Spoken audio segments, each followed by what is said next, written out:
कहानी ऐसी है कि किरण, तुम्हारे कानों में क्या है?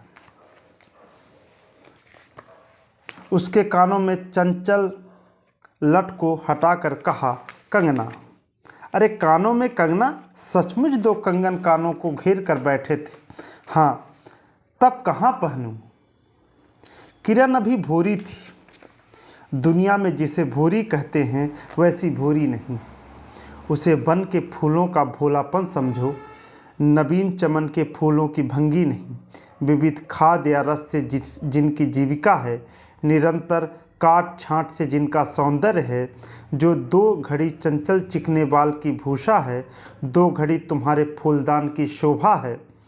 वन के फूल ऐसे नहीं, प्रकृति के हाथों से लगे हैं, मेघों की धारा से बढ़े हैं। चुटुल दृष्टि इन्हें भाती नहीं, जगदौय इन्हें छूती नहीं। यह सरल सुंदर सौरभमय जीवन है। जब जीवित रहें तब चारों तरफ अपने प्राण धन से हरे भरे रहें। जब समय आया तब अपनी माँ की गोद में झड़ पड़े। आकाश स्वच्छंद था, नील उदार सुंदर, पत्ते शांत थे। संध्या हो चली थी। सुनहरी किरणें सुदूर पर्वत की चूड़ा से देख रही थी। वह पतली किरण अपनी मृत्यु सैया से इस शून्य निबिड़ कानन में क्या ढूंढ रही थी? कौन कहे किसे एकटक देखती थी? कौन जाने अपनी लीला भूमि को स्नेह करना चाहती थी या हमारे बाद वहाँ क्या हो रहा है उसे जोहती थी। मैं क्या बता सकूं? जो हो उसकी उस भंगी में आकांक्षा अवश्य थी। मैं तो खड़ा खड़ा उन बड़ी आँखों की किरण लूटता था। आकाश में तारों को देखा या उन जगमग आँखों को देखा, बात एक ही थी। हम दूर से तारों के सुंदर शून्य झिकमिक को बार बार देखते हैं, लेकिन वह इस सस्पंद निश्चिंत ज्योति सचमुच भावहीन है, या आप अपनी अंतर्लहरी से मस्त हैं? इसे जानना आसान नहीं। हमारी ऐसी आंखें कहाँ की उनके सहारे उस निगूढ़ अंतर में डूबकर थाह लें। मैं रसाल की डोली थामकर पास ही खड़ा था। वह बालों को हटाकर कंगन दिखाने की भंगी प्राणों में रह रहकर उठती थी। जब माखन चुराने वाले ने गोपियों के सर के मटके को तोड़कर उनके भीतर किले को तोड़ डाला, या नूरजहां ने अंचल से कबूतर को उड़ाकर शाहजहां के कठोर हृदय की धज्जियां उड़ा दी, फिर नदी के किनारे बसंत बल्लव रसाल पल्लवों की छाया में बैठी किसी अपरूप बालिका की यह सरल स्निग्ध भंगिमा एक मानव अंतर पर क्यों न दौड़े? किरण इन आँखों के सामने प्रतिदिन आती ही जाती थी। कभी आम के टिकोरे से आंचल भर लाती, कभी मैल सिरी के फूलों की माला बना लाती, लेकिन कभी भी ऐसा बाल सुलभ लीला आँखों से होकर हृदय तक नहीं उतरी। आज क्या था? कौन शुभ या अशुभ क्षण था कि अचानक वह बनौली लता मंदार माला से भी कहीं मनोरम दिख पड़ी? कौन जानता था कि चाल से कुचाल जाने में, हाथों से कंगन भूलकर कानों में पहनने में इतनी माधुरी है। 2 टके के कंगन में इतनी शक्ति है कि गोपियों को कभी स्वप्न में भी नहीं छलका था कि बांस की बांसुरी में घूंघट खोलकर नचा देने वाली शक्ति भरी है। कितनी अच्छी उपमा इन्होंने दी है। मैंने चटपट उसके कानों में कंगन उतार लिया, फिर धीरे धीरे उसकी उंगलियों पर चढ़ाने लगा। ना जाने उस घड़ी कैसी खलबली थी, मुँह से अचानक निकल आया, किरण, आज की यह घटना मुझे मरते दम तक नहीं भूलेगी। यह भीतर तक बैठ गई। उसकी बड़ी बड़ी आँखें और भी बड़ी हो गई। मुझे चोट सी लगी। मैं तत्क्षण योगेश्वर की कुटी की तरह चल दिया। प्राण उसी समय नहीं चल दिए। यही विस्मय था।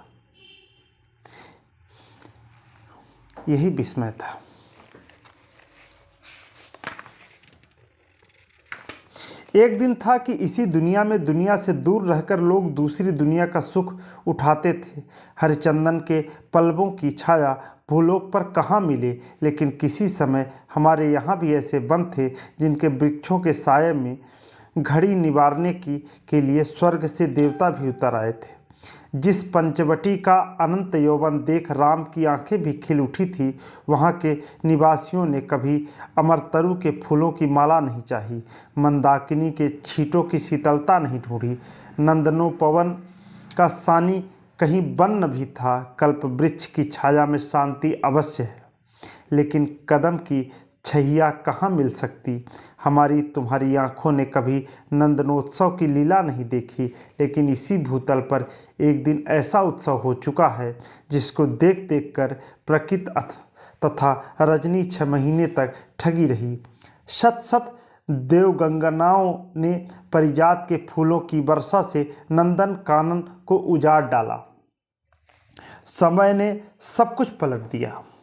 अब ऐसे वन नहीं जहाँ कृष्ण गोलोक से उतरकर 2 घड़ी बंसी की टेर दें, ऐसे कुटीर नहीं जिनके दर्शन से रामचंद्र का भी अंतर प्रसन्न हो, या ऐसे मुनीष नहीं जो धर्म धुरंधर धर्मराज को भी धर्म में शिक्षा दें।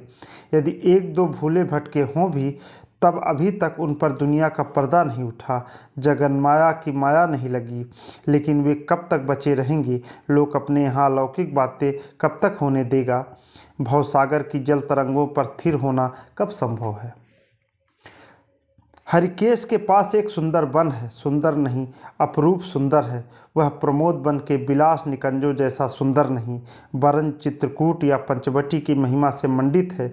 वहाँ चिकनी चांदनी में बैठकर कनक घुघरू की इच्छा नहीं होती, वरंच प्राणों में एक ऐसा आवेश धारा उठती है जो कभी अनंत साधना के कूल पर पहुँचाती है, कभी जीव जगत के एक एक तत्व से दौड़ मिलती है। गंगा की अनंत गरिमा, वन की निविड़ योग निद्रा वही देख पड़ेगी। कौन कहे वहाँ जाकर यह चंचल चित्त क्या चाहता है, गंभीर अलौकिक आनंद या शांत सुंदर मरण। इसी वन में एक कुटी बनाकर योगेश्वर रहते थे। योगेश्वर ही थे, यद्यपि वह भूतल पर ही रहते थे, तथापि उन्हें इस लोक का जीव कहना यथार्थ नहीं था। उनकी चित्तवृत्ति सरस्वती के श्री चरणों में थी या ब्रह्मलोक की अनंत शांति में लिपटी थी। वह बालिका स्वर्ग में एक रस्म उतार कर उस घने जंगल में उजेता करती फिरती थी। वह लौकिक मायाबद्ध जीवन नहीं था, उसे बंधन रहित बाधाहीन नाचती किरणों की लेखा कहिए, मानो निर्मुक्त चंचल मलय वायु फूल फूल पर डाली डाली पर डोलती फिरती हो, या कोई मूर्तिमान अमर संगीत बेरोक टोक हवा या जल की तरंग भंग पर नाच रहा हो। मैं ही वहाँ इस लोक का प्रतिनिधि था, मैं ही उन्हें उनकी अलौकिक स्थिति के इस जटिल मत राज में खींच लाता था। कुछ साल से मैं योगेश्वर के यहाँ आता जाता था। पिता की आज्ञा थी कि उनके यहाँ जाकर अपने धर्म के सब ग्रंथ पढ़ डालो। योगेश्वर और बाबा लड़कपन के साथी थे, इसलिए उनकी मुझ पर इतनी दया थी। किरण उनकी लड़की थी। उस कुटीर में वह वही दीपक थी। जिस दिन घटना मैं लिख आया हूँ, उसी दिन सवेरे मेरे अध्ययन की पूर्णाहुति थी और बाबा के कहने पर एक जोड़ा पीताम्बर, 5 स्वर्ण मुद्राएं और किरण के लिए 2 कंगन आचार्य के निकट ले गया था। योगेश्वर ने सब लौटा दिए, केवल कंगन को किरण उठा ले गई। वह क्या समझकर चुप रह गए। समय का अद्भुत चक्र है।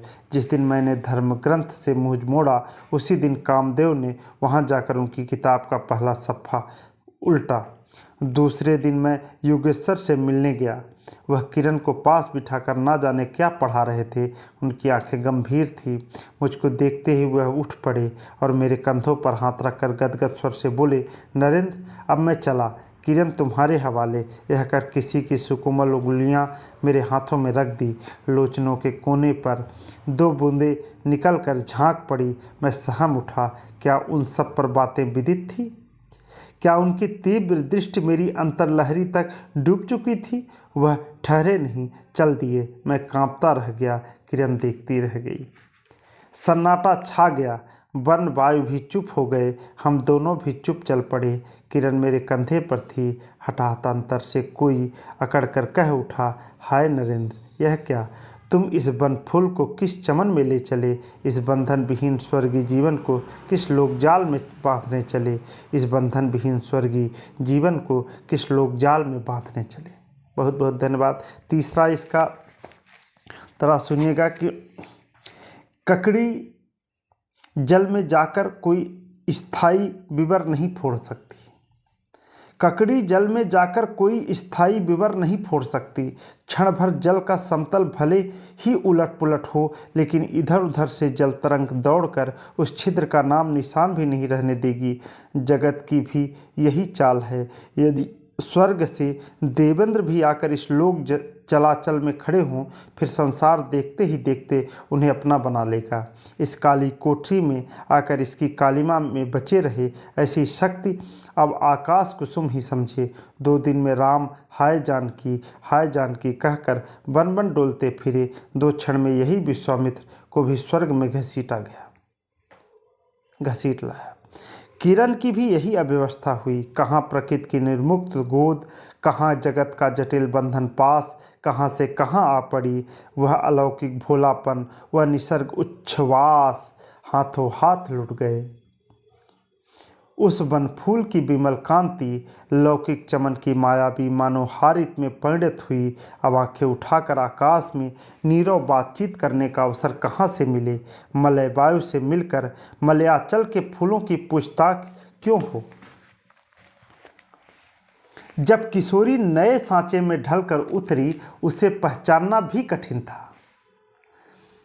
वह अब लाल चोली हरी साड़ी पहनकर सर पर सिंदूर रेखा सजती और हाथों के कंगन, कानों की बाली और गले की कंठी तथा कमर की करधनी दिन दिन उसके चित्त को नचाए मारती थी। जब कभी वह सज धज कर चांदनी में कोठे पर उठती और बसंत वायु उसके आंचल से मोतियां की लपट लाकर मेरे बारामदे में भर देता, फिर किसी मतवाली माधुरी या तीव्र मदिरा के नशे में मेरा मस्तिष्क घूम जाता और मैं चटपट अपना प्रेम चित्कार फूलदार रंगीन चिट्ठी में भरकर जूही के हाथ ऊपर भिजवाता या बाजार से दौड़कर कटकी गहने या बिलायती चूड़ी खरीद लाता। लेकिन जो हो, अब भी कभी कभी उसके प्रफुल्ल बदन पर उस आलोक की छटा पूर्व जन्म की सुख स्मृतिवत चली आती थी और आंखें उसी जीवंत सुंदर झिकमिक का नाच दिखाती थी। जब अंतर प्रसन्न था, फिर बाहरी चेष्टा पर प्रतिबिंब क्यों न पड़े। यूँ ही 1-2 साल मुरादाबाद में कट गए। एक दिन मोहन के यहाँ नाच देखने गया। वहीं किन्नरी से आंखें मिली क्या, लीन हो गई। नवीन यौवन, कोकिल कंठा, चतुर चंचल चेष्टा तथा मायावी चमक। अब चित्त को चलाने के लिए और क्या चाहिए। किन्नरी सचमुच किन्नरी ही थी, नाचने वाली नहीं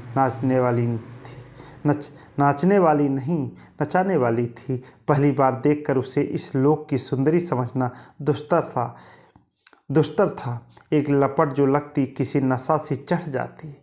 यारों ने मुझे और भी चढ़ा दिया। आंखें मिलती मिल गई, हृदय को भी साथ साथ घसीट ले गई। फिर क्या था। इतने दिनों की धर्म शिक्षा, 7 वत्सर की पूज्य लक्ष्मी, बाप दादों की कुल प्रतिष्ठा, पत्नी से पवित्र प्रेम, एक एक करके उस पवित्र वासना कुंड में भस्म होने लगे। अग्नि और भी बढ़ती गई। किन्नरी की चिकनी दृष्टि, चिकनी बातें भी बरसाती रही। किन्नरी की चिकनी बातें घी बरसाती रही। घर बार सब जल उठा। मैं भी निरंतर जलने लगा, लेकिन जो जलता गया, जलने की इच्छा जलाती रही। 5 महीने कट गए, नशा उतरा नहीं। बनारसी साड़ी, पारसी जैकेट, मोती का हार, कटकी कर्ण फूल, सब कुछ लाकर उस मायाकारी के अलकत रंजित चरणों पर रखे। किरण हेमंत की मालती बनी थी, जिस पर एक फूल नहीं, एक पल्लव नहीं। घर की वधू क्या करती है। जो अनंत सूत्र से बंधा था, जो अनंत जीवन का संगी था, वही हाथों हाथ पराये के साथ हाथ बिक गया। फिर ये तो 2 दिन की चकमकी खिलौने थे। इन्हें शरीर बदलते क्या देर लगे। दिन भर बहानों की माला गूंथ किरण के गले में और शाम को मोती का माला उस नाचने वाली के गले में सशंक निर्लज्ज डाल देना, यही मेरा जीवन निर्वाह था। एक दिन सारी बातें खुल गई। किरण पछाड़ खाकर भूमि पर जा गिरी। उसकी आंखों में आंसू न थे, मेरी आंखों में दया न थी। कितनी बड़ी, उसकी आंखों में आंसू न थे, मेरी आंखों में दया न थी। बरसात की रात थी, रिमझिम बूंदों की झड़ी थी। चांदनी मेघों से आंख मुदौबल खेल रही थी। बिजली काले कपाट से बार बार झांकती थी, किसे चंचला देखती थी तथा बादल किस मरोड़ से रह रहकर चिल्लाते थे। इन्हें सोचने का मुझे अवसर नहीं था। मैं तो किन्नरी के दरवाजे से हताश लौटा था। आँखों के ऊपर न चांदनी थी न बदली थी। त्रिशंकु ने स्वर्ग को आते जाते बीच में ही टाँग कर किस दुख को उठाया, और मैं तो अपने स्वर्ग के दरवाजे पर सर रख कर निराश लौटा था। मेरी वेदना क्यों न बड़ी हो। हाय, मेरी अंगुलियों में एक अंगूठी भी रहती तो उसे नज़र कर उसके चरणों में लौटता। घर पर आते ही जूही को पुकार उठा, जूही, किरण के पास कुछ भी बचा हो तो फौरन जाकर मांग लाओ।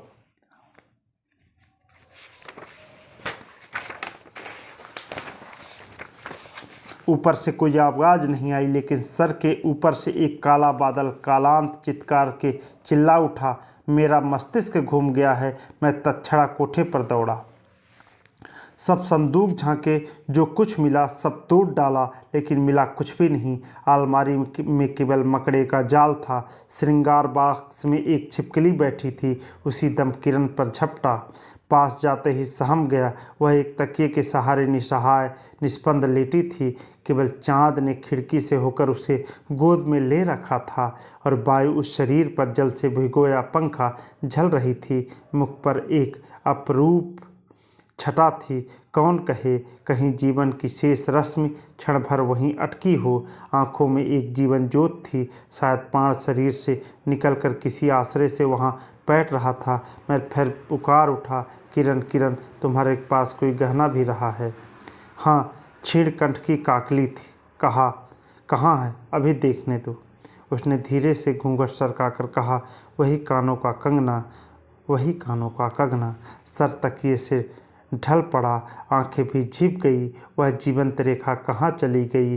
क्या इतनी ही के लिए अब तक ठहरी थी? आंखें मुख पर जा पड़ी। वही कंगन थे, वैसे ही कानों को घेर कर बैठे थे। मेरी स्मृति तड़ित बेग से नाच उठी। दुष्यंत ने अंगूठी पहचान ली। भूली शकुंतला उस पल याद आ गई। लेकिन दुष्यंत सौभाग्यशाली थे, चक्रवर्ती राजा थे। अपने प्राण प्रिय को आकाश पाताल छान कर ढूंढ निकाला। मेरी किरण तो इस भूतल पर न थी कि किसी तरह प्राण देकर भी पाता परलोक से ढूंढ निकालूं। ऐसी शक्ति इस दीनहीन मानव में कहाँ। चढ़ा नशा उतर पड़ा। सारी बातें सूझ गई। आंखों पर की पट्टी खुल गई। लेकिन हाय, खुली भी तो उसी समय जब जीवन में केवल अंधकार ही रह गया। जब जीवन में केवल अंधकार ही रह गया। जब जीवन में केवल अंधकार ही रह गया। बहुत बहुत धन्यवाद। कानों में कंगना, राधा राधिका रमण प्रसाद सिंह की यह कहानी आपको पसंद आई होगी। इसी उम्मीद और आशा के साथ आप सभी को शुभ रात्रि। बहुत बहुत धन्यवाद। बहुत बहुत आभार।